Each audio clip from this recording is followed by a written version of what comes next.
வணக்கம் மக்களே, நான் தான் உங்கள் மணிகண்டன் சிற்பி. என்ன சிலை பற்றி பார்க்க போனால் நம்ம பேரட்ட கருப்பு சிலை பற்றி பார்க்க போகிறோம். இந்த சிலை ஒர்க்குன்னு பார்த்தீங்கன்னா பட்டு போட்டிருந்தா நம்ம சிலை ஒர்க்கு.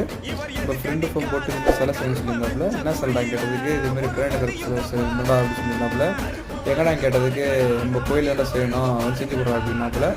சரிடா செஞ்சுடா சொல்லிட்டேன். சரி ஏதோ ஃபோட்டோ தான் வச்சுருடா கேட்டதுக்கு எனக்கு இந்த ஃபோட்டோ தான் இதில் இருக்கிற மாடல் தான் எனக்கு செஞ்சு தரணும் அப்படி சொல்லியிருந்தாப்புல. சரிடா சொல்லிட்டு நம்ம ஒர்க்கு ஸ்டார்ட் பண்ணி செஞ்சு கொடுத்துட்டோம். இதேமாரி சிலை உங்களுக்கு பிடிச்சிருந்தா நம்ம பேஜை ஃபாலோ பண்ணுங்கள், இன்னும் ஷேர் பண்ணுங்கள். நம்ம யூடியூப் சேனலில் வீடியோ இருக்கும். யூடியூப் சேனலுக்கு வந்து மினி டெம்பிள் ஒர்க்